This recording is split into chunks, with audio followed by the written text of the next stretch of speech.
السلام علیکم ورحمۃ اللہ وبرکاتہ نحمده ونصلی علی رسولہ الکریم اما بعد فاعوذ باللہ من الشیطان الرجیم بسم اللہ الرحمن الرحیم رب اشرح لی صدری ویسر لی امری واحلل عقدۃ من لسانی یفقہوا قولی۔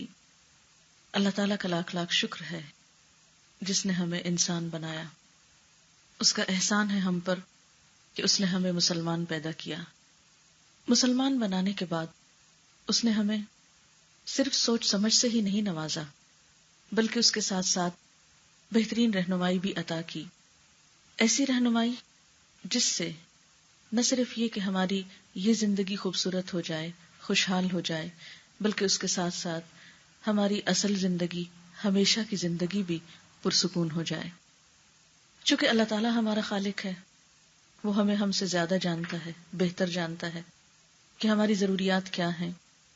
تو جہاں اس نے ایک طرف ہمارے جسم کی ضروریات کے لیے طرح طرح کی نعمتیں اس دنیا میں پیدا کی ہیں، کھانے پینے کے سامان اور زندگی کی دوسری راحتیں، اور پھر اس کے لیے انسان کو کوشش کرنے اور محنت کرنے کا جذبہ بھی دیا ہے، وہاں دوسری طرف اس نے ہمارے لیے روح کی تسکین اور دل کی خوشی کے سامان بھی پیدا کیے ہیں۔ لیکن آج ہم دیکھتے ہیں کہ انسان مادی زندگی میں جتنی ترقی کرتا جا رہا ہے اتنا ہی روحانی طور پر کمزور ہوتا جا رہا ہے۔ جتنی زیادہ ہمیں دنیا کی نعمتیں میسر آتی جا رہی ہیں، دلوں کی خوشیاں اور روح کا سکون اتنا ہی کم ہوتا چلا جا رہا ہے۔ آخر اس کی کیا وجہ ہے؟ کیا خوشی صرف مال و دولت کی کثرت کا نام ہے؟ کیا خوشی صرف اچھے لباس سے حاصل ہوتی ہے؟ کیا خوشی ایک اچھے گھر میں رہنے سے حاصل ہوتی ہے؟ نہیں، یقیناً نہیں۔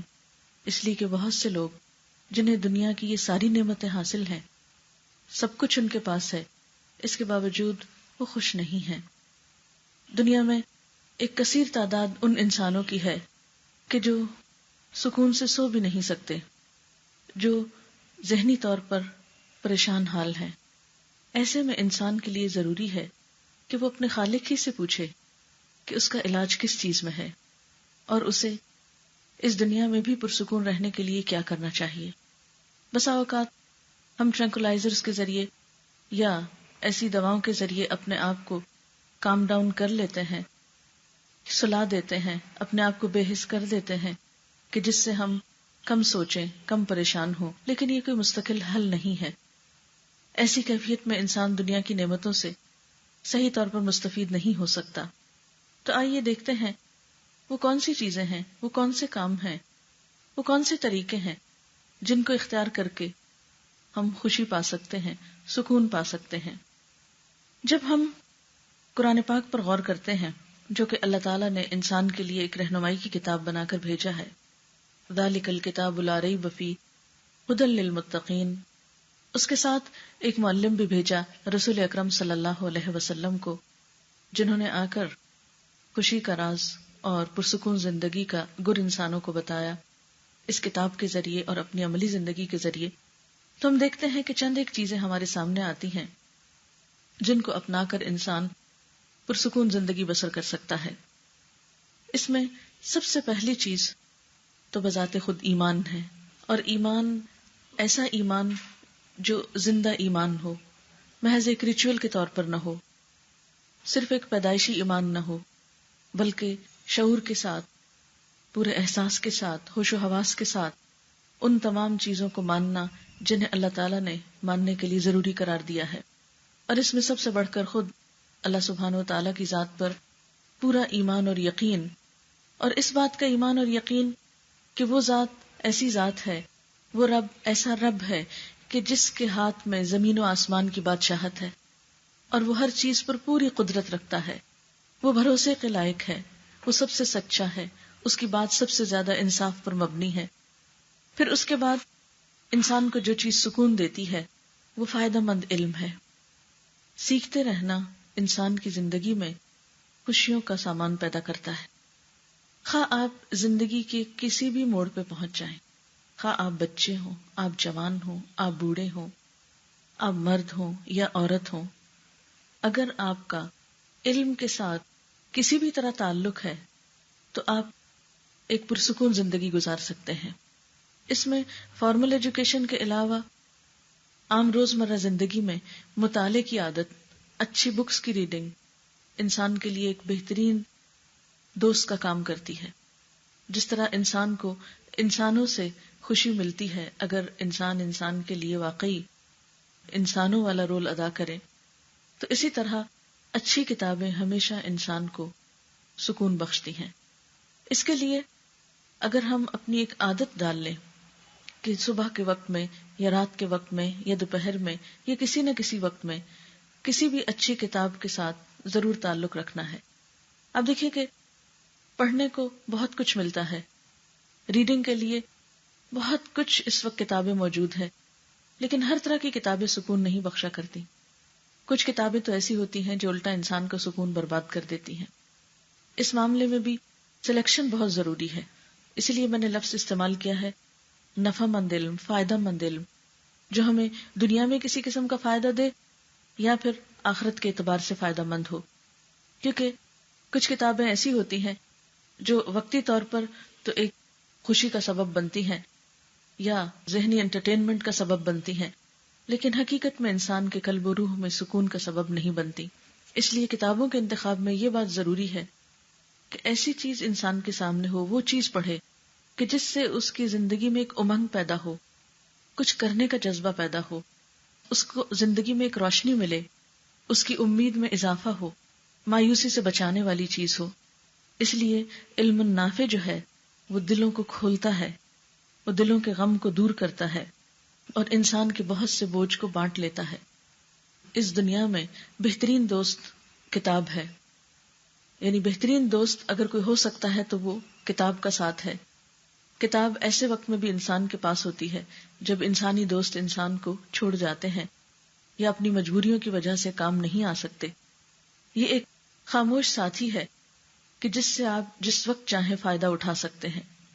اس لیے اچھی کتابوں کا مطالعہ سکون دینے والی چیز ہے۔ آپ دیکھیں کہ مثلاً آپ کو نیند نہیں آ رہی، آپ کا دل نہیں لگ رہا، آپ بے چین ہو رہے ہیں، کوئی بھی اچھی کتاب پڑھنا شروع کریں، آپ دیکھیں گے کہ تھوڑی دیر کے بعد خود بخود آپ کو نیند آنے لگے گی۔ آپ تنہائی محسوس کر رہے ہیں، گھبراہٹ ہو رہی ہے، ڈپریشن ہو رہا ہے، آپ اچھی کتاب پڑھنا شروع کریں، آپ دیکھیں گے کہ اس میں فوراً کمی ہونے لگے گی، کیونکہ وہ کتاب آپ کو اپنے اندر انوالو کر لے گی۔ اور ان کتابوں میں سب سے بہترین کتاب جس میں ہر علم کی بنیاد ہے، جو تمام علوم کا منبع ہے، جہاں تمام علم جمع ہو جاتے ہیں، وہ اللہ کی کتاب ہے۔ اللہ کی کتاب دراصل ہماری روح کی غذا کے طور پر آئی ہے۔ جس طرح جسم کو کھانے پینے کی ضرورت ہے، اسی طرح ہماری روح کو بھی سکون چاہیے، اور وہ اللہ کی کتاب سے ملتا ہے۔ اور اللہ تعالیٰ خود اس کتاب کا تعارف قرآن پاک میں فرماتے ہیں، کتاب انزلناہ الیک مبارک، یہ کتاب جسے ہم نے آپ کی طرف اتارا ہے بہت برکت والی ہے۔ ایک اور جگہ پر آتا ہے وَنُنَزِّلُ مِنَ الْقُرْآنِ مَا هُوَ شِفَاءٌ وَرَحْمَةٌ، ہم قرآن میں سے وہ چیزیں اتارتے ہیں جو شفا اور رحمت ہے۔ ایک اور جگہ پر آتا ہے شفاء لما فی الصدور، کہ یہ کتاب سینے کی بیماریوں کے لیے، دل کی بیماریوں کے لیے شفا کا کام کرتی ہے۔ تو گویا اللہ کی کتاب کا پڑھنا اور صرف تلاوت کرنا ہی نہیں بلکہ اس کو سمجھ کر پڑھنا انسان کے گہرے غم، دکھ اور ڈپریشن کا علاج ہے۔ یہ ایک ایسا تجربہ ہے جس کے کرنے کے بعد کوئی بھی شخص مایوس نہیں رہ سکتا، صرف اس کو آزمانے کی ضرورت ہے۔ اس کے بعد دوسری چیز جو انسان کے غم کو دور کر سکتی ہے وہ استغفار کی کثرت ہے، یعنی اپنے گناہوں کی معافی مانگتے رہنا۔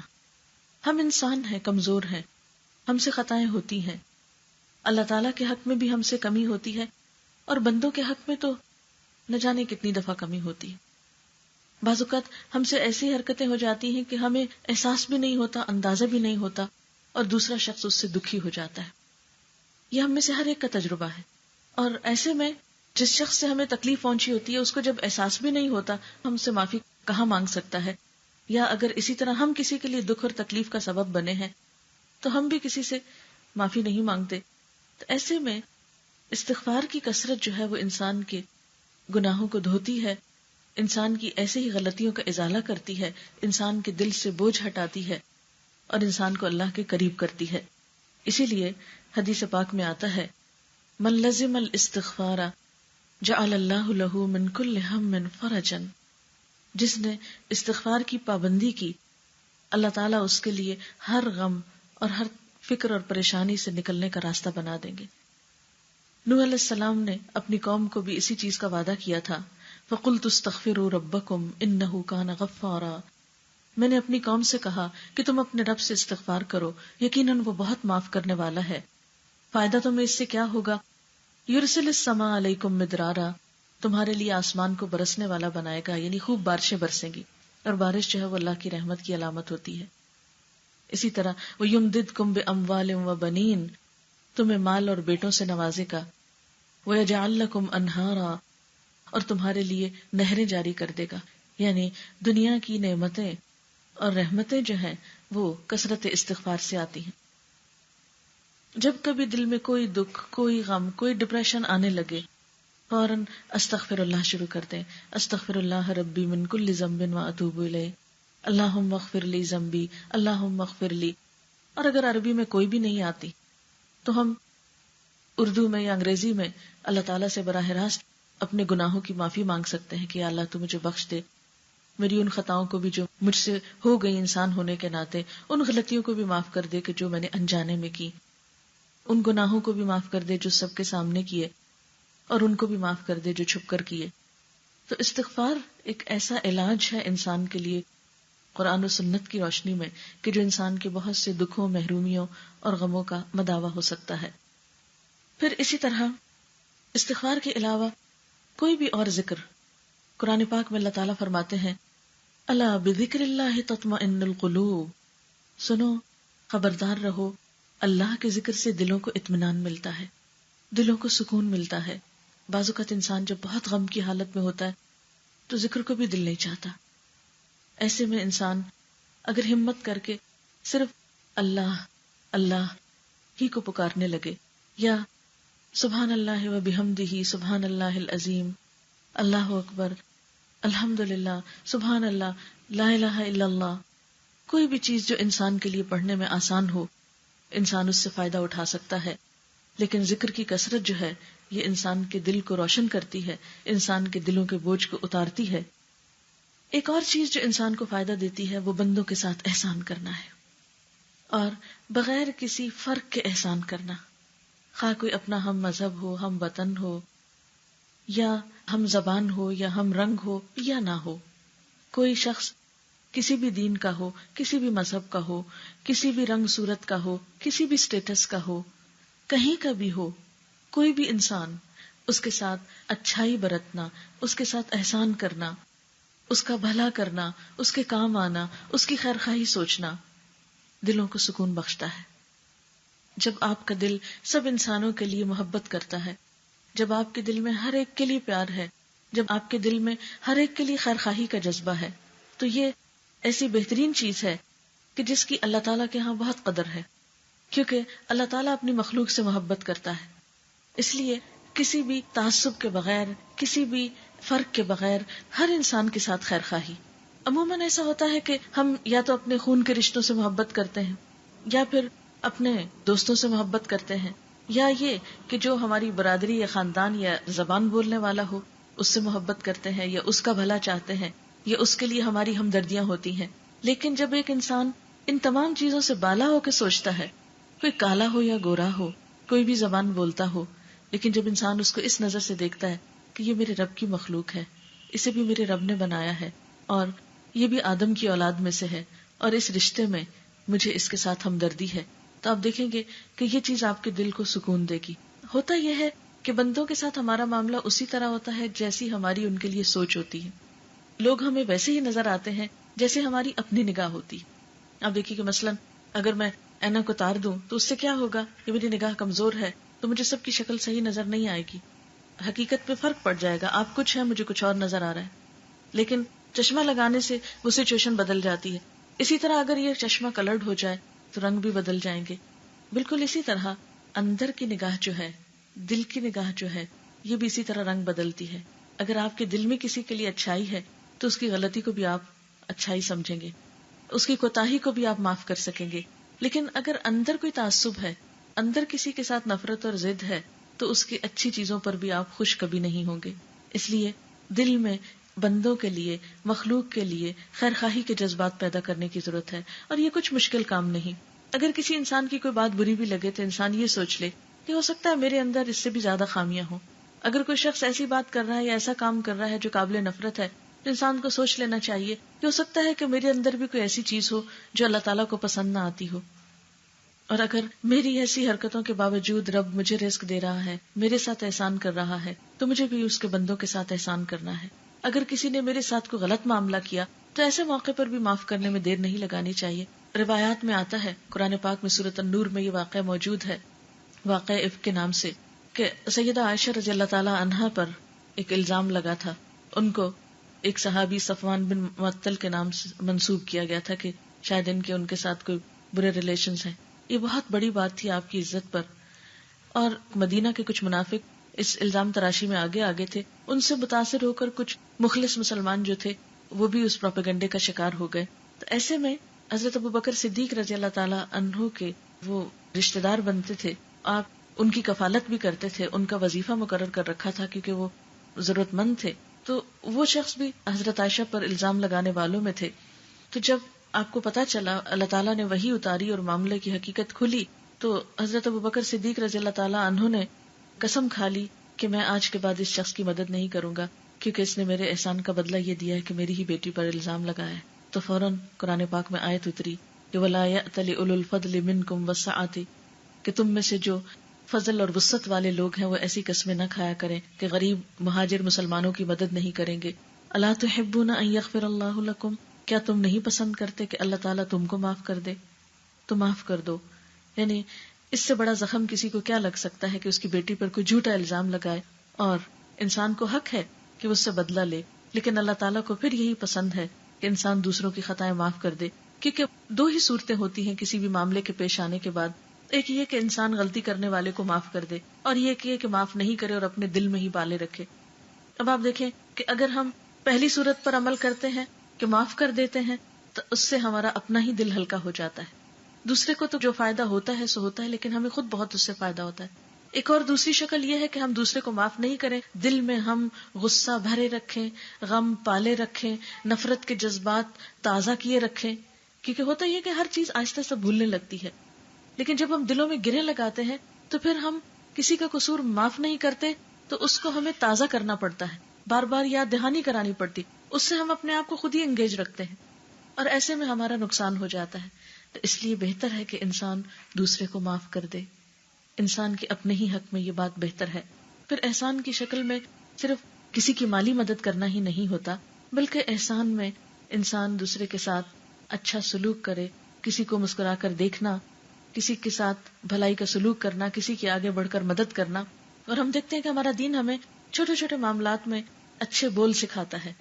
مثلاً اگر کسی مسلمان کو چھینک آ گئی ہے تو ہمیں کیا سکھایا گیا ہے کہ فوراً تم اس کو دعا دو، یرحمک اللہ کہو کہ اللہ تم پر رحم کرے. اسی طرح اگر کسی کو کوئی اچھی چیز ملی ہے تو اس کو مبارکباد دو، بارک اللہ فیکا، اللہ تمہیں اس میں برکت دے. اسی طرح مسلمان کا مسلمان پر یہ حق بتایا گیا ہے کہ جب وہ اسے دیکھے تو اس کو سلام کرے، اگر بیمار پڑ جائے تو اس کی عیادت کرے، اگر فوت ہو جائے تو اس کے جنازے پہ جائے، اس کے لیے بخشش کی دعا کرے. تو یہ چھوٹی چھوٹی چیزیں جن پر ہمارا کچھ بھی خرچ نہیں آتا. سلام کرنے پر کیا خرچ آئے گا؟ کسی کو اسمائل پاس کرنے میں ہمارا کیا خرچ آئے گا؟ کچھ بھی نہیں. اسی طرح اگر کوئی بیمار ہو گیا ہے اور ہم نے اس کا حال پوچھ لیا یا ویسے ہی ملاقات کے وقت حال پوچھ لیا تو ہمارا اس پر کوئی بھی خرچ نہیں آئے گا. کسی نے ہمیں سلام کیا تو ہم نے اس کا جواب دے دیا، تو دو لفظ ہی تو زبان سے بول رہے ہیں، ہم دن بھر پتہ نہیں کیا کچھ بولتے رہتے ہیں، لیکن اگر جواب دے کر ہم دوسرے کو خوش کر دیتے ہیں تو اس سے ہمارا کچھ بھی نقصان نہیں ہوتا. اور اسلام نے ان چھوٹے چھوٹے کاموں پر ہمیں نیکی کا تصور بھی دیا ہے کہ تم سلام کا آغاز کرو گے تو تمہیں 30 نیکیاں ملیں گی، جو جواب دے گا اس کو 10 نیکیاں ملیں گی. یعنی چھوٹی چھوٹی چیز پر ایک شوق دلایا ہے اچھا کام کرنے کا. تو یہ انسانی تعلقات میں ایک خوشگواری پیدا کرتے ہیں. اس لیے بندوں کے ساتھ احسان کرنا، آگے بڑھ کر سلام کرنا، اس بات کے انتظار میں نہ رہنا کہ دوسرا مجھے پوچھے، آگے بڑھ کر دوسرے کی مدد کرنا، اور اس بات کے انتظار میں نہ رہنا کہ کوئی میری مدد کو آئے تو میں اس کی مدد کو جاؤں. نہیں، جو شخص آگے بڑھ جاتا ہے سارا اجر وہ لوٹ لیتا ہے، اللہ کی نگاہ میں بھی پسندیدہ ہوتا ہے اور بندوں کی نگاہ میں بھی عزیز اور محبوب ہوتا ہے۔ یہ نہیں ہو سکتا کہ آپ کسی سے ہمدردی کریں تو اس کے دل میں آپ کے لیے پھر جگہ نہ ہو۔ ٹھیک ہے، کچھ لوگ احسان فراموش ہوتے ہیں، لیکن سب ایسے نہیں ہوتے، اور اگر کوئی وقتی طور پر احسان نہ بھی مانے تو اللہ تعالیٰ اس کے لیے ایسی سچویشن ضرور پیدا کرتے ہیں کہ کسی دن وہ آپ کا احسان مانے۔ صرف صبر کی ضرورت ہوتی ہے، ایک وقت کے گزرنے کی ضرورت ہوتی ہے۔ نیکی ضائع نہیں جاتی، نیکی اپنا ایک وزن رکھتی ہے، نیکی اپنا ایک اثر رکھتی ہے۔ صرف ہم جلد بازی کرتے ہیں کہ اگر میں نے ابھی کسی سے اچھا کیا ہے تو فوراً ہی مجھ کو ریٹرن ملے۔ پھر اسی طرح انسان کو جو چیز سکون دیتی ہے اور جو چیز خوشحال اور خوشگوار زندگی کا سبب بنتی ہے وہ اس کی جرت ہے، اس کی بہادری ہے۔ انسان کے دل کے اندر ایک عزم اور ایک پختہ ارادے کا ہونا انسان کے لیے بہت سی مشکلات کو آسان کر دیتا ہے۔ اب دیکھیے کہ خوف کیا چیز ہے۔ خوف باہر کی چیز نہیں، خوف ہمارے اپنے اندر کی چیز ہوتی ہے۔ مثلا بچوں کو جب تک آپ نہیں ڈراتے اندھیرے سے تو وہ نہیں ڈرتے، لیکن جو ہی آپ ان کو اندھیرے سے خوف دلاتے ہیں یا بلی سے ڈراتے ہیں یا کتے سے ڈراتے ہیں یا کسی جن سے ڈراتے ہیں تو بچے ڈرنا شروع ہو جاتے ہیں۔ اور اگر آپ نے ان کے دل میں خوف نہیں ڈالا تو وہ خوف زدہ نہیں ہوگے۔ جس چیز کا آپ کو علم نہیں، مثلا دیوار کے پیچھے کیا ہے، اگر آپ کو نہیں پتا تو آپ کے اندر کوئی خوف نہیں ہوگا، لیکن جو ہی آپ کو پتا چلے گا آپ ایک دم خوف زدہ ہو جائیں گے۔ تو اس خوف کا تعلق جو ہے وہ آپ کے اپنے اندر سے اور آپ کے علم سے اور آپ کے اپنے محسوسات سے ہوتا ہے۔ عموماً ہم بہت سی چیزوں کا ایسا خوف کرتے رہتے ہیں جس کی کوئی حقیقت نہیں ہوتی اور جس کے خوف کرنے کی کوئی ضرورت بھی نہیں ہوتی، اور اس خوف کو دور کرنے کے لیے سب سے مفید چیز اللہ کی ذات پر بھروسہ رکھنا ہے، ایک یقین کی کیفیت کا اپنے اندر ہونا ہے۔ پھر اسی طرح خوشحال زندگی کا ایک اور راز یہ ہے کہ انسان اپنے دل کو نفرت، حسد، عداوت اور بغض ان جذبات سے پاک کرے۔ جس طرح ہم اپنے جسم کی صفائی کرتے ہیں، جن لوگوں کو روز نہانے کی عادت ہوتی، اگر ایک دن وہ نہیں نہائے تو ان کو چین نہیں آتا، ایک بے چینی لاحق ہو جاتی ہے۔ حتیٰ کہ بچوں میں آپ نے دیکھا ہوگا کہ چھوٹے بچوں کو جو بالکل نیو بورن ہوتے ہیں، اگر آپ ان کو روزانہ نہلانے کے عادی ہیں اور وہ صاف رہنے کے عادی ہیں، اور اگر ایک دن آپ کسی مجبوری سے نہیں نہلا سکے تو بچہ سوتا نہیں ہے، یعنی طبیعت پہ اتنا فرق پڑ جاتا ہے۔ تو جس طرح ہم اپنے جسم کو دھوتے ہیں، صاف کرتے ہیں، جس طرح ہم اپنا لباس صاف کرتے ہیں، جس طرح ہم اپنے گھروں کو صاف کرتے ہیں، اسی طرح ہمیں اپنی روح کی صفائی کی بھی ضرورت رہتی ہے، اپنے دل کی صفائی کی ضرورت رہتی ہے، اور روزانہ دلوں کو صاف کرنے کی ضرورت ہوتی ہے۔ اگر ہم ایک عادت بنا لیں کہ رات کو سوتے وقت صرف ایک جملہ دہرا لیا کریں کہ آج کے دن میں جس کسی نے مجھ پر کوئی زیادتی کی ہے میں نے اس کو معاف کر دیا، میں اپنے دل میں کسی کے لیے نفرت نہیں رکھوں گی، میں اپنے دل میں سیاہ داغ نہیں پڑنے دوں گی، تو آپ دیکھیں گے کہ آپ کے اپنے ہی ساتھ کیے ہوئے اس عہد اور وعدے سے خود آپ کو ریلیف ملے گا، ایک سکون اور ایک خوشی کی کیفیت آپ کے اندر آئے گی، کیونکہ اس چیز کی قدردانی کرنے والا بھی موجود ہے، آپ کے ان الفاظ کو سننے والا بھی موجود ہے۔ لا تأخذہ سنۃ ولا نوم، جس کو نہ نیند آتی ہے نہ اونگ آتی ہے، آپ سو رہے ہوتے ہیں وہ ہمیشہ جاگتا ہے، اور آپ کے اندھیرے میں یا دن میں یا رات میں کیے ہوئے کسی بھی کام سے وہ پوری طرح واقف ہے۔ اگر کوئی انسان اس کام کی آپ کو جزا نہ بھی دے تو ہم تو مسلمان ہیں، آخرت پر یقین رکھتے ہیں، یہ یقین رکھتے ہوئے کہ میرے اس عمل سے میرا رب راضی ہوگا اور میرے اس عمل سے مجھے بہترین جزا ملے گی، تو انسان کے لیے یہ کام کرنا آسان ہو جاتا ہے۔ کیونکہ کسی کی نفرت دل میں رکھنا دراصل کیا ہے، ایک میل ہے۔ نفرت کو آپ ایک میل سے تعبیر کر سکتے ہیں، ایک سیاہ داغ سے تعبیر کر سکتے ہیں۔ جب نفرت آپ کے دل میں ہوتی ہے تو وہ داغ آپ پہ لگا ہوتا ہے، جس سے آپ کر رہے ہیں اس کو کیا فرق پڑتا ہے، اس کو تو مثلاً آپ کوئی بری بات بولیں گے یا آپ اس سے برا کریں گے تو اس تک اثر جائے گا، ورنہ تو جب تک آپ اپنے دل میں رکھ کے آپ کڑ رہے ہیں، جل رہے ہیں، تو آپ ہی کو تکلیف ہو رہی۔ اس لیے یک طرفہ طور پر ان چیزوں کو اپنے دل سے نکالنے کی کوشش کریں۔ اب دیکھیے کہ اگر ہمیں تھوڑا سا بھی ایکسٹرا بوجھ اٹھا کے چلنا پڑے تو ہم تھوڑی دیر کے بعد تھک جائیں گے، بالکل اسی طرح ہماری روح تھک جاتی ہے نفرتوں کے بوجھ اٹھا اٹھا کر، دوسروں کے ساتھ ضد اور عداوت کے بوجھ اٹھا اٹھا کر۔ تو اگر اس کو اتار سکیں تو آپ دیکھیں گے کہ آپ کو اس سے ریلیف ملے گا، اور یہ صرف اپنے آپ کو سمجھانے کی ضرورت ہوتی ہے، اپنے آپ کو یقین دہانی کرانے کی کہ میرا یہ عمل رائے گاہ نہیں جائے گا۔ آپ دیکھیے کہ صدقہ مختلف طرح کا ہوتا ہے، مال کا صدقہ ہوتا ہے اور ایک عزت کا صدقہ بھی ہوتا ہے۔ سلف صالح کے بارے میں ملتا ہے کہ وہ بعض اوقات اس طرح دعا مانگتے تھے یا اللہ تو میری یہ دعا قبول کر لے، میری یہ ضرورت پوری کر دے، میں نے اپنی عزت کا صدقہ کیا کہ اگر مجھے کبھی کسی نے کچھ برا کہا ہو یا میرے ساتھ برا کیا ہو تو میں نے اس کو معاف کر دیا۔ پھر اسی طرح جو چیز انسان کو خوشی بخشتی ہے وہ اپنی نگاہ، اپنی زبان اور اپنے دل کی حفاظت ہے۔ نگاہ کو ایسی چیزوں پہ پڑنے سے بچانا کہ جن کو دیکھنے سے اللہ تعالیٰ نے منع کیا ہے یا جن کا دیکھنا حرام قرار دیا ہے۔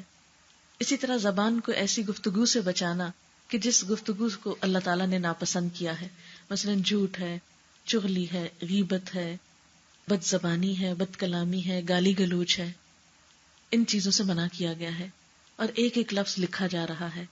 اپنے آپ کو ان چیزوں سے روک کر رکھنا اپنے ہی سکون کا باعث بنتا ہے، کیونکہ یہ تمام چیزیں حرام کے دائرے میں آتی ہیں۔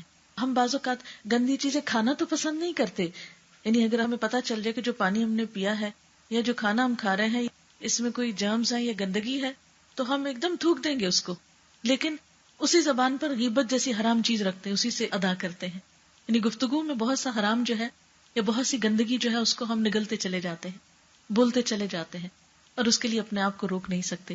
اگر ہمیں تھوڑی دیر کے لیے بھی احساس ہو جائے کہ ہم جو ابیوسو لینگویج مثلاً اگر کسی کو عادت ہو استعمال کرنے کی کہ ہم جو اپنے منہ سے یہ نکال رہے ہیں تو یہ بھی تو اسی طرح کی گندگی ہے جو اگل رہے ہیں، تو انسان اس گندگی کی کراہت کی وجہ سے اگر خود کو روک سکے اور اس کو جتنا وہ محسوس کرے گا اتنا ہی روکنے میں کامیاب ہوگا، تو آپ دیکھیں گے کہ اس عمل سے آپ کے اپنے ہی دل کو سکون ملے گا۔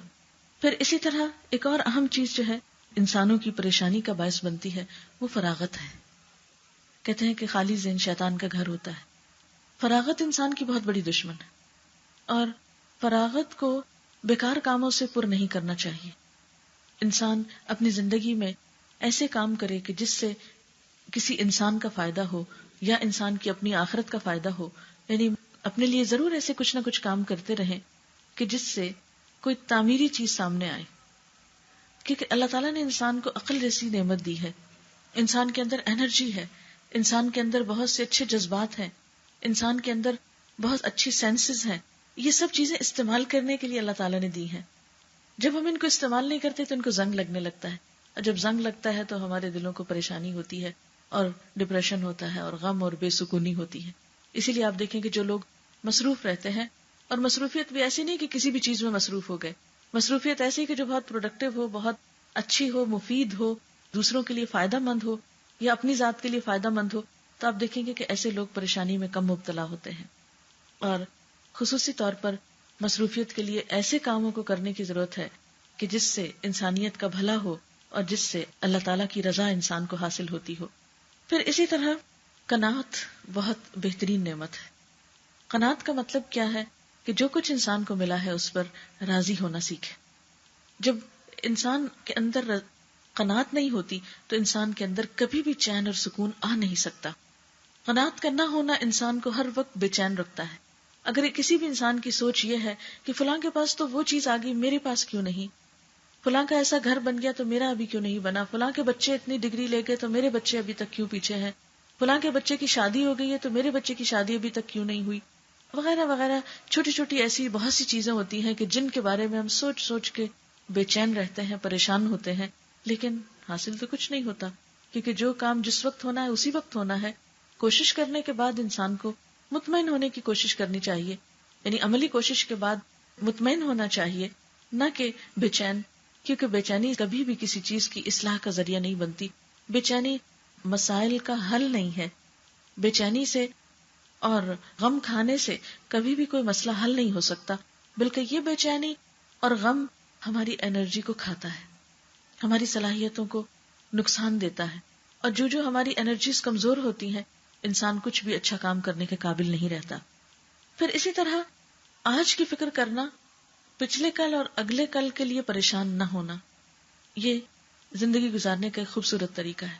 عموماً ہم دیکھیں اگر کہ ہمارے غم کیا ہیں، یا تو ماضی کا کوئی واقعہ ہمارے ذہن میں منڈلا رہا ہوگا، بار بار ہمیں کوئی بات پچھلی یاد آ رہے گی، یہ ہو گیا، کیوں ہوا، کیسے ہوا، یہ نہیں ہونا چاہیے تھا، ایسا کیوں ہو گیا، بھئی اب ہو گیا، اب تو کچھ نہیں ہو سکتا تھا، جو ہونا تھا ہو گیا، اب وہ واپس تو نہیں وقت لایا جا سکتا، اب اس چیز کو پلٹایا تو نہیں جا سکتا۔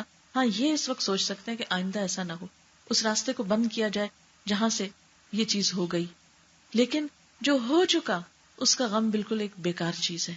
اس پہ سوچ بچار کرتے رہنا، اس پہ الجھتے رہنا، اس پہ پریشان ہونا انسان کو کچھ بھی فائدہ نہیں دیتا. اب دیکھیں کہ بعض اوقات ایک برتن ٹوٹ جاتا ہے تو ہم اس پہ ہی بے چین ہو اٹھتے ہیں. اب وہ تو ٹوٹ گیا، اب جڑ تو نہیں سکتا، ہو گیا جو ہونا تھا. اب اگر اس کے ساتھ ہم اپنا دل بھی توڑ بیٹھے تو کوئی عقل مندی کی بات تو نہیں. اپنا آپ تو بہت قیمتی چیز ہے. ایک دنیا کی چھوٹی سی چیز کے نقصان کے لیے ہم اپنے آپ کو کیوں نقصان دیں؟ جو ہو گیا بس ختم. اور جتنی جلدی آپ اس سے باہر آنے کی کوشش کریں گے اتنا ہی آپ کو فائدہ ہوگا. پھر اسی طرح دوسری مشکل ہماری کیا، ہم آئندہ کے بارے میں بہت سوچتے. یعنی جس طرح ہم عموماً گزرے ہوئے کل یا ختم شدہ کل کے بارے میں سوچ سوچ کے پریشان ہوتے ہیں، اسی طرح ہم آنے والے کل کے بارے میں بھی بہت سے تفکرات کا شکار رہتے ہیں. بہت سی انجانی سی وریز اور فکر اور خوف آنے والے دنوں کے بارے میں ہمیں لگا رہتا ہے. مثلا ہم سوچتے رہتے ہیں جب میں بوڑھی ہو جاؤں گی پھر میرا کیا ہوگا، اگر خدا نہ خواستہ شوہر کو کچھ ہو گیا، کوئی بیماری ہو گئی تو کیا ہوگا، بچوں کی شادی نہ ہوئی تو کیا ہوگا. کل جو ہم نے دیکھا نہیں، جو ہمارے ہاتھ میں نہیں، اس کے بارے میں کچھ پتا نہیں کہ کل کیا ہوتا ہے. لیکن ہم انہونی باتیں یا وہ باتیں جن کا دنیا میں ابھی کوئی وجود نہیں، ان کو یاد کر کر کے تو غمزدہ ہوتے رہتے ہیں، پریشان ہوتے رہتے ہیں، فکر کرتے رہتے ہیں. ایسا کرنا انسان کو نقصان تو دیتا ہے، فائدہ کچھ نہیں دیتا. ایسے تمام امور کا علاج توکل میں ہے کہ انسان آنے والے خطرات کو سامنے رکھ کر پہلے سے پیش بندی کی کوشش کرے. لیکن ایک چیز یاد رہے کہ بہت سی چیزیں جو ہماری تقدیر کا حصہ ہیں ان کو ہم ٹال نہیں سکتے. مثلا موت کا ایک وقت مقرر ہے، آپ جتنی چاہیں فکر کریں، غم کریں، جب اس نے آنا ہے اس نے آ جانا ہے، اس نے پوچھنا نہیں ہے، انتظار نہیں کرنا. اسی طرح کچھ اور چیزیں بھی. تو ایسی چیزوں کے بارے میں دو کام ہمیں کرنا ہے. ایک تو یہ کہ جو ہمارے ہاتھ میں ہے اسے پوری طرح استعمال کریں، جو پریکاشنز ہم لے سکتے ہیں ان کو لیں، جو محنت ہم کر سکتے ہیں کسی بھی کام کو سنوارنے کی اس کو پورا کریں. اور اس کے بعد دوسری چیز یہ کہ اللہ تعالیٰ سے دعا کریں اور اللہ پر بھروسہ کریں اور معاملات اس کے حوالے کر دیں. کیونکہ جب تک انسان ایسا نہیں کرتا اس وقت تک انسان اس غم کے بوجھ سے آزاد نہیں ہو سکتا. اور اگر وہ بوجھ اٹھائے رکھے تو اپنا ہی نقصان ہے. اور یہ بھی ہو سکتا ہے کہ آپ کسی چیز کے بارے میں بہت ہی خوفزدہ رہیں، بہت ہی پریشان رہیں، اور جب وہ معاملہ پیش آئے تو آپ کو پتہ بھی نہ چلے کہ یہ ہوا کیا. وہ تو پتہ ہی نہیں چلا، میں تو بہت پریشان تھی کہ معلوم نہیں کیا ہوگا، اور وہ تو معاملہ آیا اور گیا. بعض اوقات کوئی بیماری آ جاتی، کوئی چھوٹی موٹی سرجری کرانی ہوتی، یا کوئی گھر میں چھوٹی موٹی تعمیر کرانی ہوتی ہے، یا کسی بھی چیز میں کوئی تبدیلی کرنا ہوتی ہے، یا کوئی سفر کرنا ہوتا ہے. تو آپ نے اکثر دیکھا ہوگا کہ لوگوں کو سفر کرنے سے پہلے خاص قسم کا خوف لاحق ہو جاتا، پیٹ میں بل پڑنے لگتے ہیں کہ اب پتہ نہیں جس جہاز میں جاؤں گی وہ خدا نخواستہ کریش ہی نہ ہو جائے اس کا. حالانکہ اگر انسان سوچے تو دن رات میں کتنی اڑانے اڑتے ہیں جہاز، پوری دنیا میں ایئر ٹریفک جو ہے وہ آ رہی ہے جا رہی ہے. کبھی سال میں ایک آدھ کوئی حادثہ ہو گیا تو اس کی وجہ سے انسان اپنے آپ کو بلا وجہ میں پریشان رکھے اور سارے سفر میں اپنے آپ کو خوفزدہ رکھے تو یہ کوئی عقل مندی کی بات نہیں ہے. ایسے میں انسان کو یہ سوچنا چاہیے کہ اور بھی تو بہت سے لوگ ہر وقت سفر کر رہے ہیں اور خیریت سلامتی کے ساتھ پہنچ جاتے ہیں. یا بعض اوقات کیا ہوتا ہے کوئی رشتہ دار یا بچہ مثلاً آ رہا ہے، جب تک وہ چل کے گھر پہنچ نہیں جائے گا ہم ٹہلتے ہی رہیں گے، ہم کو چین نہیں آئے گا. یا یہ ہے کہ کوئی واقعہ یا کوئی فنکشن یا کوئی بھی چیز ہے تو اس میں ہم اوور ایکسائٹیڈ ہو جاتے ہیں جس کی وجہ سے اپنے آپ کو پریشان کرتے ہیں. ایسی تمام چیزوں میں انسان کوشش کرے اور اس کے بعد معاملہ اللہ تعالیٰ کے حوالے کر دے اور اس کے بعد بے فکر ہو جائے، ریلیکس ہو جائے. اس لیے کہ بہت سی چیزیں ہماری کوشش کے باوجود بھی ہمارے ہاتھ میں نہیں ہوتی. ایسے میں ہمیں ان اینی کیس اللہ تعالیٰ کے اوپر معاملہ چھوڑنا ہے، ہمیں تقدیر پر ایمان لانا ہے. اسی لیے کہتے ہیں نا کہ تقدیر پر ایمان جو ہے وہ ہمارے ایمان کا ایک حصہ ہے، اس کو ماننا ضروری ہے، کوشش شرط ہے، لیکن بھروسہ کرنا مطمئن زندگی کے لیے بے حد ضروری ہے. پھر اسی طرح نعمتوں کے معاملے میں ان لوگوں کی طرف نظر رکھنی چاہیے جن کے پاس ہم سے کم ہیں وہ نعمتیں. کہتے ہیں کہ دنیا کے معاملے میں اپنے سے کم تر لوگوں کو دیکھو اور دین کے معاملے میں اپنے سے آگے کے لوگوں کو دیکھو تو تمہارے دلوں کو اطمینان ہو جائے گا. مثلا دنیا کے معاملے میں اپنے سے کم تر کیسے؟ مثلا اگر کوئی ایک بیماری ہے تو ان لوگوں کے بارے میں سوچیں کہ جن کو ایسی ایسی بیماریاں ہیں جس سے صحت یاب ہونے کا کوئی موقع نہیں، جن کو ڈاکٹرز جواب دے چکے ہیں. اگر ہمارے پاس زندگی کی کسی بھی نعمت کی کوئی کمی ہے، مثلا اگر کسی کے پاس صرف بیٹیاں ہیں بیٹا نہیں، تو ہم تو لوگ بہت غمزدہ رہتے ہیں، بیٹا نہیں، ساری زندگی جو ہے وہ غم مناتے رہتے. تو دیکھیں کئی ایسے لوگ بھی ہوں گے کہ جن کے پاس بیٹیاں بھی نہیں ہیں. اسی طرح بعض اوقات یہ ہوتا ہے کہ اولاد ہے ہی نہیں، شادی ہوئی اولاد نہیں. ایسے میں ان لوگوں کی طرف دیکھ لینا چاہیے جن کی شادی بھی نہیں ہوئی. یا بہت سے لوگ ہمارے آس پاس ایسے بھی ہو سکتے ہیں کہ جو ساری زندگی شادی کے ہی انتظار میں بیٹھے رہے. اسی طرح اگر کسی کی شادی نہیں ہوئی لیکن صحت مند زندگی گزار رہا ہے، کسی پر ڈپینڈ نہیں کر رہا، تو اس کو دیکھنا چاہیے. ایسے بہت سے لوگ کہ جو شادی کے بعد پریشان ہیں. یعنی اس دنیا میں اگر دیکھا جائے تو ہر شخص کسی نہ کسی طرح آزمایا جا رہا ہے. جب ہم اس دنیا کو امتحان کی جگہ نہیں جنت سمجھتے ہیں تو مشکلات پیدا ہوتی ہیں. جبکہ اللہ سبحانہ وتعالیٰ نے قرآن پاک میں واضح طور پر فرما دیا خلق الموت والحیات لیبلوکم ایکم احسن عملا، کہ اس نے موت اور زندگی اس لیے بنائی کہ وہ آزما کر دیکھے تمہیں اچھے کام کون کرتا ہے.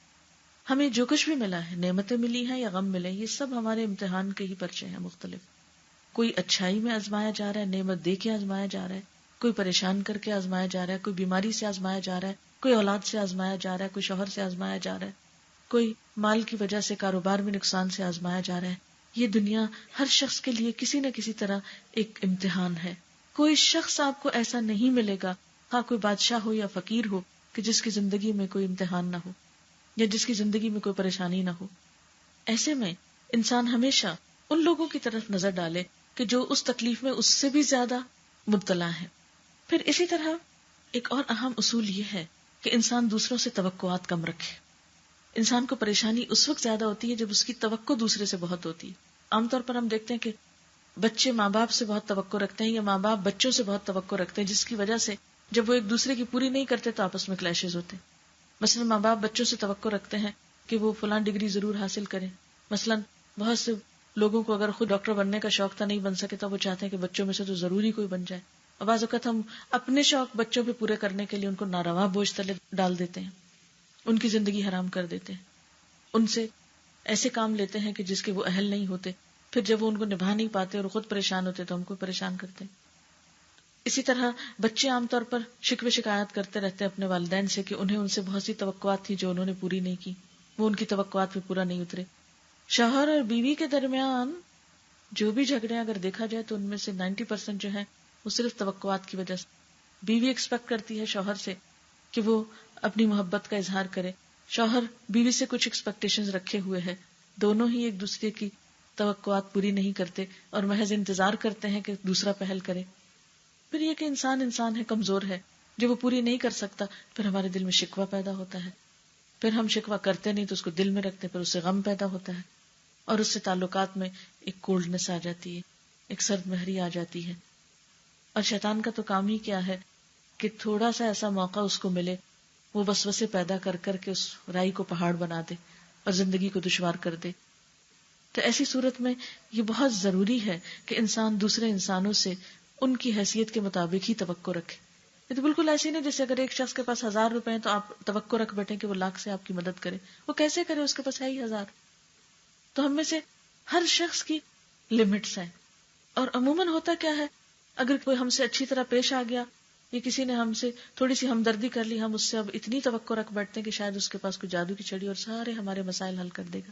حالانکہ یہ ممکن نہیں ہوتا، انسانوں کے بس میں نہیں ہوتا. لیکن ہماری غلط توقعات ہمیں اس سے مایوس کرتی ہیں. جب ہم مایوس ہوتے ہیں تو پھر ہمارے دل ٹوٹتے ہیں، پھر ہم دوسروں کے بارے میں وہ زبان استعمال کرتے ہیں جو ہمیں نہیں کرنی چاہیے. تو عموماً جو خاندانوں میں یا رشتہ داروں کے درمیان تعلقات کی خرابی ہوتی ہے وہ اسی وجہ سے ہوتی. اور پھر ہم اس معاملے میں دوسرے کو ایکسکیوز بھی نہیں کر سکتے. ہم کہتے ہیں نہیں وہ کر سکتا، وہ جان بوجھ کے نہیں کر رہا. حالانکہ بعض اوقات بہت جینوئنلی دوسرا شخص ہماری توقع پہ پورا نہیں اتر سکتا. کسی کے یہاں بیماری ہو سکتی ہے، کوئی مجبوری ہو سکتی ہے، کوئی سفر ہو سکتا ہے، کوئی مصروفیت ہو سکتی ہے جس کی بنا پر دوسرا شخص ہمارے کام نہیں آ سکتا. اسی لیے اللہ تعالیٰ نے نیکی کس کو بتایا ہے، کس کا اجر اپنے پاس رکھا ہے. نیکی وہ ہے کہ جب کسی انسان کے ساتھ آپ احسان کریں تو اس سے بدلہ نہ چاہیں. نیکی کر دریا میں ڈال، اس کا بدلہ اللہ سے چاہیں. اگر وہ انسان جواب میں شکریہ کہہ دے تو وہ اس کی اپنی مرضی، لیکن شکریہ کی ڈیمانڈ رکھنا بھی درست نہیں کہ آپ ایکسپیکٹ کریں کہ دوسرا آپ کو ضرور تھینکس کرے یا دوسرا آپ کو ریٹرن میں اتنا ہی کچھ دے. مثلاً آپ دیکھیے کہ تحفے کا لین دین جو ہے ایک محبت کو بڑھانے والی چیز ہے، لیکن جب سے تحفوں کا لین دین برابر کے بدلے کے طور پر ہوا، یہ ایکسپیکٹیشن کے ساتھ ہونے لگا، تو وہ تحفے بھی ایک وبال جان بن گئے، بوجھ بن گئے. لے کر ایک پریشانی میں مبتلا ہو گئے کہ اب یہ کس دن لوٹائیں اور کیسے لوٹائیں گے، اتنی بڑی چیز واپس کیسے ہوگی، وہ خواہ ایک پریشانیوں میں اضافے کا ذریعہ بن گئی. وہی چیز جو خوشی اور محبت کا ذریعہ ہو سکتی تھی، وہی چیز تعلقات کی خرابی کا ذریعہ ہو گئی.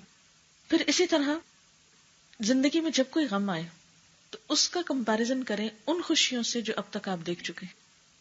کوئی نعمت چھن جائے تو ان نعمتوں کو اس وقت یاد کریں کہ جو آپ کے پاس ہیں. مثال کے طور پر اگر آپ کی نگاہ کمزور ہو گئی تو اب اس پہ غم کرنے کی بجائے یہ سوچیں کہ الحمدللہ میری زبان بہت اچھی چلتی ہے ابھی تک، یا یہ کہ میرے کان بہت اچھے سنتے ہیں، یا یہ کہ میرے پاؤں چلتے ہیں، میں کسی پہ ڈیپینڈنٹ نہیں ہوں. کوئی بات نہیں اگر نگاہ کمزور ہوگی، اتنے سال ٹھیک بھی تو تھی. تو اگر کوئی ایک چیز چلی جائے تو فوراً یاد کریں کہ ہے کیا کچھ میرے پاس. اس سے آپ کا غم ہلکا ہو جائے گا. آپ دیکھیے کہ غم اور دکھ کو جتنا ہم محسوس کریں گے اتنا ہی وہ ہم پہ طاری اور حاوی ہوتا چلا جائے گا. بہت سے لوگ جب ان پہ غم آتا ہے پرواہ نہیں کرتے تو وہ غم بھی ناغم ہو جاتا ہے یا بے غم ہو جاتا ہے. مثلاً آپ دیکھیں اس کو آپ یوں پہچان سکتے ہیں جیسے بازو کا سردی ہوتی تو کچھ طبیعتیں ایسی ہوتی ہیں کہ جن کو سردی بہت لگتی ہے، وہ تھوڑا سا بھی موسم بدلے تو بیمار پڑ جاتے ہیں کیونکہ وہ سردی محسوس کرنے کی جسم میں اس کی صلاحیت بہت ہے.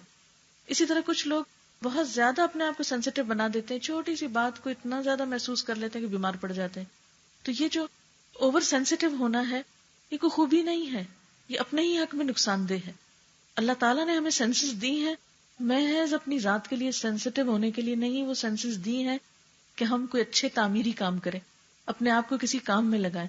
جب ہماری یہ صلاحیتیں کسی چیز میں لگنے لگتی ہیں تو پھر بہت سی باتیں ہمارے اوپر اثر بھی نہیں کرتی، کیونکہ ایسا انسان اپنے احساسات کو کسی اور چیز میں استعمال کر رہا ہے. لیکن جس کے احساسات کہیں پازیٹیولی استعمال نہیں ہو رہے، ایسا شخص پھر اپنے احساسات کو غم اور دکھ کے لیے ہی تیز کر رہا ہے، اور تیز کرنا اپنے آپ ہی کو نقصان دینا ہے. پھر اسی طرح حاسدوں کی باتوں کی پرواہ نہیں کرنی چاہیے.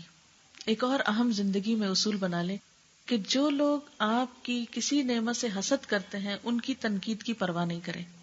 اور یہ ہر انسان کے ساتھ ہوتا ہے، جیسے آپ صلی اللہ علیہ وسلم نے فرمایا ہر صاحب نعمت حسد کیا جاتا ہے. اور حسد عام طور پر کون کرتے ہیں؟ جو آپ کے لیول کے لوگ ہوتے ہیں. جو آپ سے اونچے ہوتے ہیں ان کو آپ سے حسد نہیں ہوتا کیونکہ ان کے پاس بہت کچھ ہے، وہ آپ سے کیوں حسد کرے. اور اسی طرح اس سے بڑے لوگ بھی نہیں کرتے اور چھوٹے بھی نہیں کرتے عموماً. لیکن حسد کہاں ہوتا ہے؟ زیادہ جہاں برابری ہوتی، جہاں مقابلے کی ایک کیفیت ہوتی ہے. اب یہ جو مقابلے کی کیفیت ہے یہ عام طور پر مثلاً ایک جیسے رشتوں میں جیسے بہن بھائیوں میں ہوتا ہے. اور بہترین مثال حضرت یوسف علیہ السلام کا واقعہ ہے کہ ان کو دوسرے بھائیوں کے مقابلے میں زیادہ نعمتیں ملی تھی تو بھائی ان کو دیکھ کر رہ نہیں سکتے تھے کہ باپ کی توجہ اس کی طرف ہو گئی ہے. تو پورا قصہ ہے قرآن پاک میں اس سلسلے میں کہ پھر ان کے ساتھ کیا ہوتا ہے اس حسد کی وجہ سے. بالکل اسی طرح عام طور پر حسد پایا جاتا ہے خاندانوں میں. مثلاً دیورانی جٹھانی ہے، وہ رشتہ ایسا ہے کہ اس میں خاموش کمپٹیشن چلتا رہتا ہے. اس کے بچے نے وہاں داخلہ لے لیا، اس کو یہ مل گیا، وہ ایک کولڈ وار جاری رہتی ہے اندر ہی اندر مقابلے کی. تو وہاں پر حسد ہوتا ہے. بعض اوقات پروفیشنز میں حسد ہوتا ہے. مثلاً آپ کہیں پر جاب کرتے ہیں یا ایک خاص آپ کے پاس پروفیشن ہے تو آپ کے ساتھ والے لوگ جب آپ کی پروموشن ہوتی ہے تو وہ آپ سے جیلس ہو جاتے ہیں کہ یہ کیوں آگے بڑھ گئے، یا آپ کو کہیں سے توجہ ملتی ہے یا کسی کی فیور ملتی ہے تو ان کو اچھا نہیں لگتا. اب وہ آپ کی تعریف نہیں کر سکتے، یعنی تعریف آپ کے بڑے کریں گے، چھوٹے کریں گے، کوئی اور کریں گے، لیکن وہ نہیں کریں گے. مثلاً اگر صاحب کو ترقی ہوئی ہے تو سروینٹس تو نہال ہو رہے ہوں گے خوش ہو کر، لیکن ان کے کولیگز اس پر کبھی خوش نہیں ہوں گے. تو ایسی صورت میں انسان کبھی بھی حاسدوں کی باتوں کو دل پر نہ لے. ایک کان سے سنے دوسرے سے نکال دے، کیونکہ وہ تعریف کی بجائے تنقید کر کر کے ہی پریشان کرنا چاہیں. انسان اپنے دل کا کنٹرول ان کے ہاتھ میں نہ دے کہ وہ آپ کو پپٹ بنا لیں، جب چاہیں بٹن پریس کر کے آپ کو جلائیں، آپ کو تکلیف دیں، آپ کو پریشان کریں. ان کی باتوں کو سنے انسنے کر دیں گویا آپ کو پتا ہی نہیں کہ وہ کیا کہہ رہے ہیں. اور اس میں بھی آپ دیکھیں کہ بہت سے لوگ آپ کی خیر خواہ بھی ہوتے ہیں، آپ کے ساتھ اچھی بات بھی کرتے ہیں. تو ہم ایسا کیوں کرتے ہیں کہ 100 لوگ اگر ہمارے ساتھ اچھے ہیں اور ایک اچھا نہیں تو ہم 100 کی اچھائی کو بھول کے ایک کی برائی کو اپنے دل پہ لے کے تو رونا دھونا شروع کر دیں اور اس پہ پریشان ہو جائیں اور اپنا کام چھوڑ بیٹھے.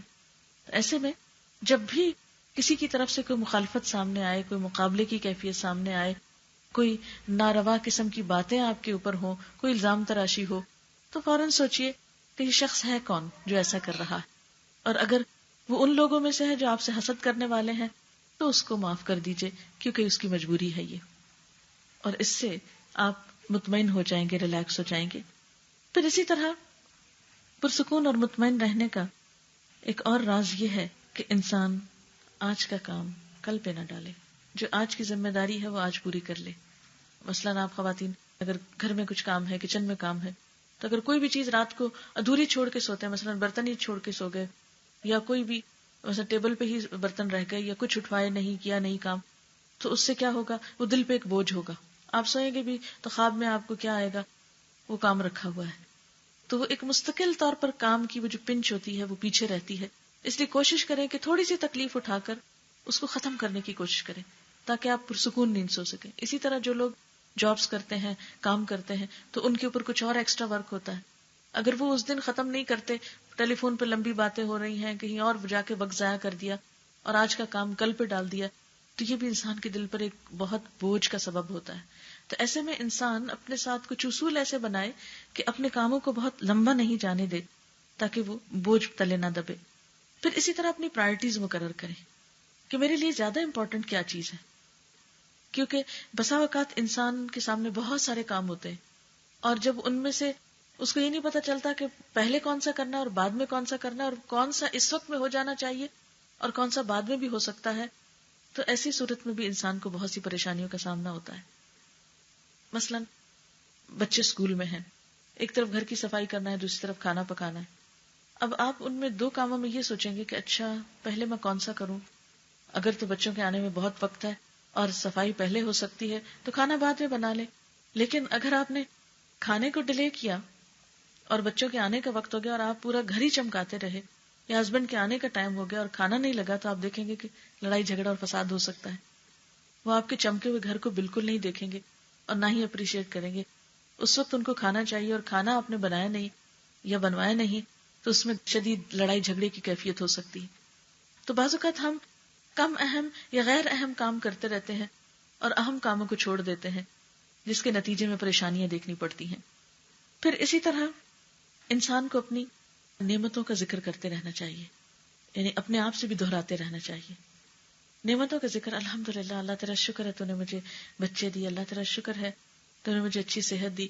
اٹھتے بیٹھتے چلتے پھرتے جو بھی آپ کے پاس نعمتیں ہیں ان کا اپنے دل میں تذکرہ کرتے رہیں، اپنی زبان پہ ذکر لاتے رہیں اور اس پر الحمدللہ کہتے رہیں، کیونکہ الحمدللہ کہنا نعمتوں میں اضافہ کرتا ہے۔ قرآن پاک کی آیت ہے، لَإِن شَكَرْتُمْ لَأَزِيدَنَّكُمْ، اگر تم شکر گزار ہوئے تو میں تمہیں اور نعمتیں دوں گا۔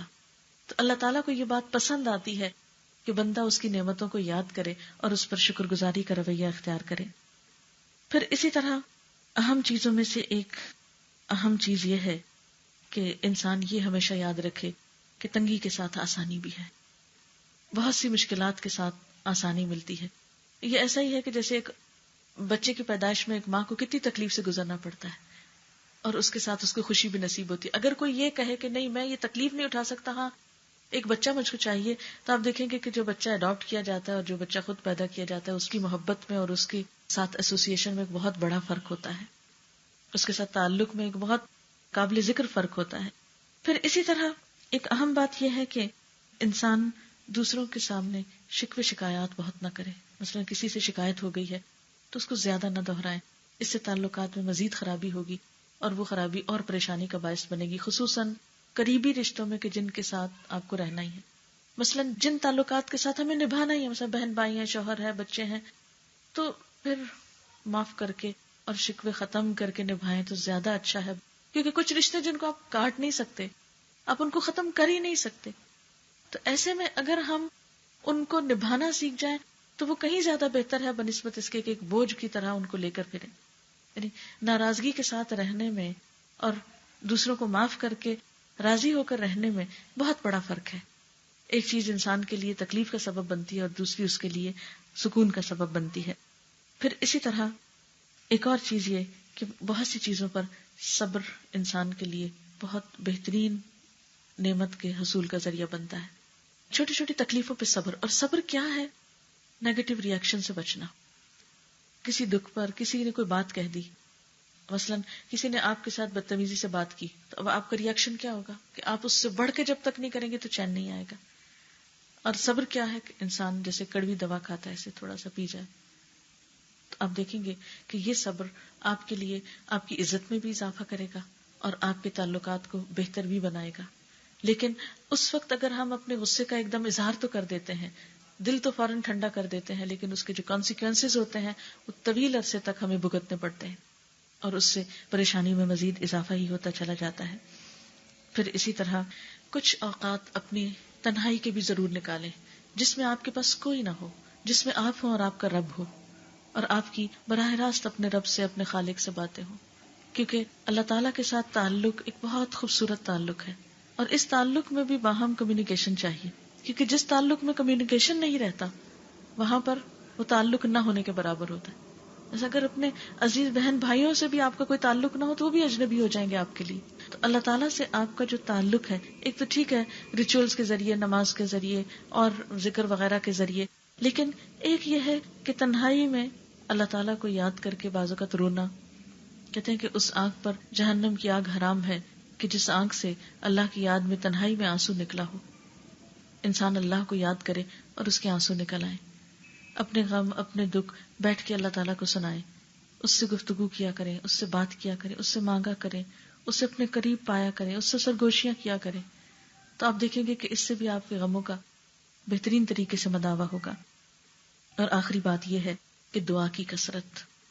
حدیث میں آتا ہے الدعاء مخ العبادہ, دعا عبادت کی کریم ہے, مغز ہے, نچوڑ ہے, اہم ترین حصہ ہے.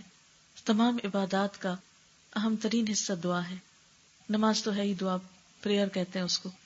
روزے کے آخر میں بھی دعا مانگتے ہیں, حج میں آپ دیکھیں کتنی دعائیں مانگتے ہیں. تو یہ دعا جو ہے یہ انسان کے لیے بہت بڑا ہتھیار. دعا مومن کا ہتھیار ہے. مومن اپنے غم کو دعا میں ڈھال لیتا ہے. مومن اپنی پریشانیوں اور فکروں کو دعا میں تبدیل کر لیتا ہے. جس شخص کو یہ توفیق ہو جائے اس کے لیے زندگی پھر آسان ہونے لگتی ہے. لیکن جو شخص اپنے رب سے مانگتا نہیں, رب اس سے ناراض ہوتا ہے. کیونکہ دعا ایک ایسی چیز ہے کہ جو بندے اور رب کے درمیان ایک تعلق قائم کرتی ہے. دعا ان مشکلات میں بھی فائدہ دیتی ہے جو نازل ہو چکی ہوں, اور ان مشکلات میں بھی یقیناً فائدہ دیتی ہے جو ابھی تک آئی نہ ہو. اس لیے دعا کو کثرت سے کرتے رہنا چاہیے. تو اللہ تعالیٰ سے دعا ہے کہ وہ ہمارے دلوں کو سکون بخشے, ہمیں بہترین زندگی گزارنے کا طریقہ اور سلیقہ سکھائے, اور ہماری ایسی زندگی ہو کہ ربنا آتنا فی الدنیا حسنۃ وفی الآخرۃ حسنۃ بھی ہو, کیونکہ یہ زندگی آخرت کی کھیتی ہے. اس دنیا میں ہم جو کچھ کریں گے وہی کل کو پائیں گے. اس کی مثال ایسے ہی ہے جیسے ایک کاغذ. اب دیکھیے کہ کاغذ کا یہ اس وقت ایک حصہ آپ کو لکھا ہوا نظر آ رہا ہے اور ایک صاف نظر آ رہا ہے. کاغذ کا یہ لکھا ہوا حصہ زندگی کا وہ رخ ہے جو آج ہمیں دیا گیا ہے, اور کل قیامت کے دن جو کچھ ہم لکھ کے لے جائیں گے وہی پلٹا کے ہمیں دکھا دیا جائے گا. مثلاً اگر آپ اس کاغذ کے دوسری طرف سے دیکھیں, جھانکیں, تو آپ کو وہی عبارت نظر آئے گی, وہی محسوس ہوگی جو اس طرف سے لکھی. یعنی اس وقت کاغذ کا یہ حصہ دنیا میں ہمارے پاس ہے, اور یہ کل ہماری آخرت ہے. جو کچھ آج ہم یہاں لکھیں گے کل وہی چیز ہمارے سامنے آ جائے گی, وہی چیز ہمارے لیے پیش کی جائے گی. نہ اس میں کمی کی جائے گی نہ اس میں اضافہ کیا جائے گا. تو پھر یہ ہمارے اپنے اوپر ہے کہ ہم اس زندگی کو زیادہ سے زیادہ کس طرح بہتر سے بہتر مفید کاموں میں بسر کرتے ہیں.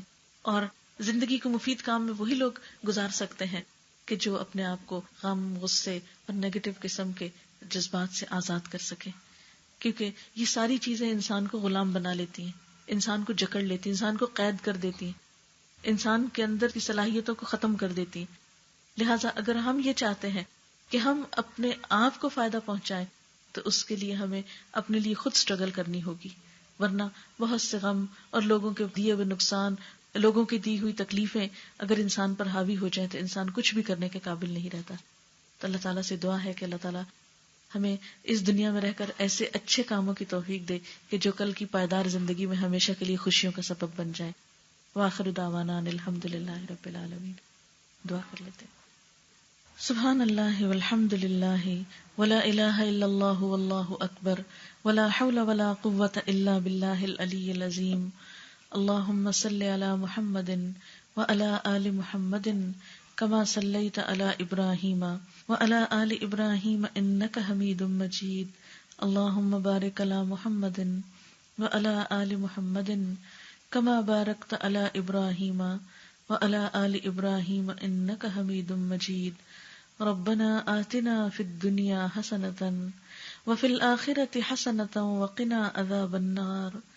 ربنا لا تزغ قلوبنا بعد إذ هديتنا وهب لنا من لدنك رحمة إنك أنت الوهاب. ربنا هب لنا من أزواجنا وذرياتنا قرة أعين واجعلنا للمتقين إماما. یا اللہ پاک، جو کچھ ہم نے پڑھا ہے اسے اپنی رحمت سے قبول فرما، جو بات آپ کی مرضی کے مطابق ہو ہمیں اس پہ عمل کی توفیق عطا فرما. اگر کوئی بات بھول کر ایسی زبان سے نکلی ہو جو آپ کو پسند نہ آئی ہو تو ہم سب کو اس سے دور کر دے. یا اللہ ہمارے دلوں کو صاف کر دے، ہمارے دلوں کو روشن کر دے، ہمارے دلوں کو وسیع کر دے، ہمارے دلوں میں اپنی محبت پیدا کر دے. یا اللہ ہمیں اچھے کاموں کی محبت دے دے. یا اللہ ہمیں اپنے وقت کو ضائع کرنے سے بچا. یا اللہ ہمیں اپنی زندگی کی قدر کرنا سکھا. یا رب العالمین، تو اس گھر پر اپنی خیر و برکت نازل فرما. جنہوں نے یہ پروگرام ارینج کیا ہے یا اللہ انہیں دنیا اور آخرت کی برکتیں اور سعادتیں نصیب فرما. جتنی بھی بہنیں یہاں تشریف لائیں یا اللہ ان کی دنیا اور آخرت کے سارے غم، دکھ اور تکلیفیں دور فرما. یا اللہ ہمیں اپنی محبت عطا کر. یا رب العالمین، ہماری کوتاہیوں سے درگزر فرما. ہمیں اپنا قرب عطا کر، ہمیں اپنے خاص بندوں میں شامل کر لے. ہم سے وہ کام لے لے جو تجھے پسند آ جائے. یا اللہ تمام بیماروں کو صحت دے، سب دکھی لوگوں کے دکھ دور فرما. یا رب العالمین، جتنے بھی حاجت مند ہیں ان کی جو بھی حاجات ہیں ان کو پورا فرما. ربنا تقبل منا انک انت السمیع العلیم وتب علینا انک انت التواب الرحیم. وصلی اللہ تعالی علی خیر خلقہ محمد وعلی آلہ واصحابہ واہل بیتہ اجمعین برحمتک یا ارحم الراحمین. الہی آمین. سبحانک اللہم وبحمدک نشہد ان لا الہ الا انت نستغفرک ونتوب الیک.